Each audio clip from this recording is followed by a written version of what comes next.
Léon Marchand qui a éteint la vasque. C'était une évidence, Thomas Joly? Alors ça fait partie des choix de Tony Estanguet. Pour rendre à César ce qui appartient à César, les choix des athlètes, c'est son travail, c'est ça, son privilège.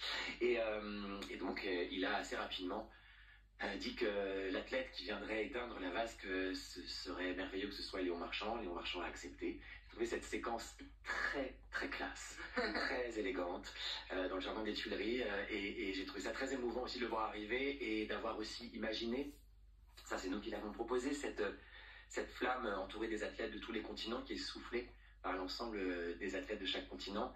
On avait une très grande vasque dans le ciel et j'aimais bien, moi, ce rapport avec cette toute petite flamme au cœur du très grand stade. Mais le moment était très, très émouvant. Ouais. Sur le choix musical, alors Victor Lemann qui est en charge de la musique n'est pas avec nous, mais vous allez peut-être pouvoir un peu nous éclairer. C'était la part belle à la French Touch. D'ailleurs, vous avez tous un peu la voix cassée. Est-ce que vous savez que vous avez beaucoup chanté sur Phoenix hier?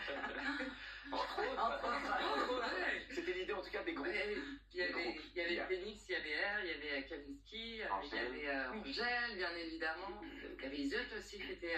Vanda aussi, ce rappeur cambodgien. Ouais. Il y avait aussi cette idée de groupe, voilà, de faire groupe. Encore une fois, on a parlé de monuments humains. Autant la première cérémonie, c'était nos monuments patrimoniaux, culturels et républicains. Là, c'était les monuments humains, donc des groupes qui invitaient d'autres artistes et pour des duos, trios, des featuring assez inédits. Effectivement. Et tout le stade reconnaissait ses sons. C'est ça. Et comment on crée un groupe de plusieurs groupes, enfin, comment on crée cette énergie justement? C'est ce qui se passe sur les Jeux Olympiques depuis le début. Je crois que c'est un souffle commun. Tout le monde a envie d'en être, tout le monde a envie de rencontrer l'autre. Ça s'est fait hyper naturellement. C'est la beauté du... Je sais pas, c'est un peu la magie. C'est vrai que là, on est un peu en lendemain. Je vous entends dire oui, il y a des critiques.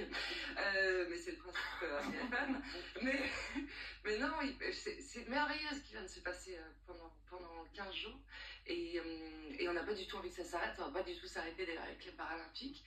Et c'était une grande fête avec, encore une fois, plein de messages à l'intérieur. On mettra du temps à le décrypter, mais moi je suis impressionnée par le nombre de gens qui ont regardé justement cette cérémonie. Je ne sais pas si c'est déjà arrivé des chiffres comme ça, surtout pour une clôture. Le comparatif est assez dingue. Donc c'est vertigineux. Voilà, c'est vertigineux.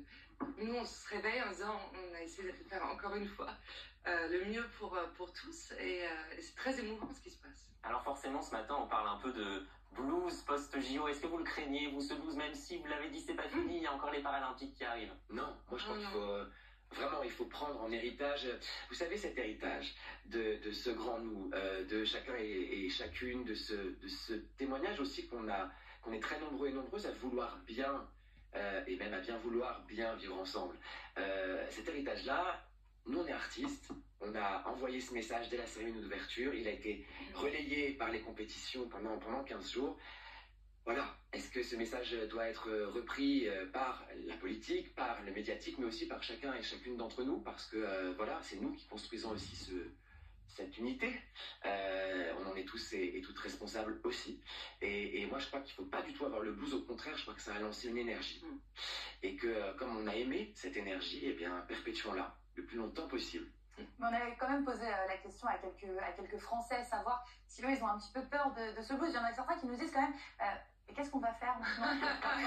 Qu'est-ce qu'on va regarder? On va vivre ensemble. Alors nos reporters... on va s'ennuyer, pardon. Donc nos reporters sont allés vous poser la question à Lille et à Paris. C'est un reportage de Rachel Dessuisses, Laura Chanchon, Camille Martin et Pauline Delvoye. En quelques semaines, Paris s'est transformé. Loin de nous l'image chaotique des rues de la capitale, aujourd'hui Paris 2024, c'est surtout ça. Des gens heureux, à bonne humeur, c'est totalement fou. Une émotion extraordinaire. Pendant 2 semaines, la France a vibré au rythme des disciplines olympiques. Une effervescence contagieuse, même chez les moins sportifs. C'était chouette, on a pu découvrir des sports qu'on connaissait pas. Alors c'était drôle parce qu'il y avait tout un temps, on essayait de comprendre, et une fois qu'on avait compris, on s'amusait, on encourageait nos équipes. Quand on a envie de faire du basket, on a envie de faire de l'escalade, on a envie de faire tous les sports qu'on a vus au JO. Alors, à l'heure de clôturer le spectacle, les supporters se rassemblent une dernière fois. Un brin de nostalgie flotte dans l'air parisien.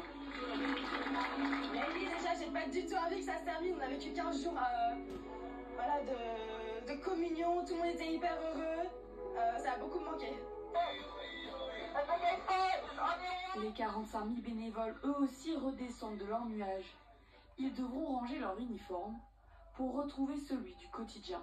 À la fin du match, ça va être un petit peu triste puisqu'on a passé 2 semaines tous les jours sur le site et on a fait beaucoup de rencontres, il y avait beaucoup de choses. Voilà, on a vibré autour de tous les autres sports. Demain, le retour à la réalité va être un petit peu dur. Mais pour remédier à la déprime post-JO, les supporters du Club France se tournent déjà vers l'avenir. Hey, qui ne saute pas n'est pas français. Nous, notre sport, c'est le basket. On a eu 2 finales France-États-Unis, les finales de rêve. On a 2 médailles d'argent, mais c'est des belles médailles d'argent quand même. On sent que la marche n'est pas si importante, donc a priori, on pourra peut-être les battre chez eux.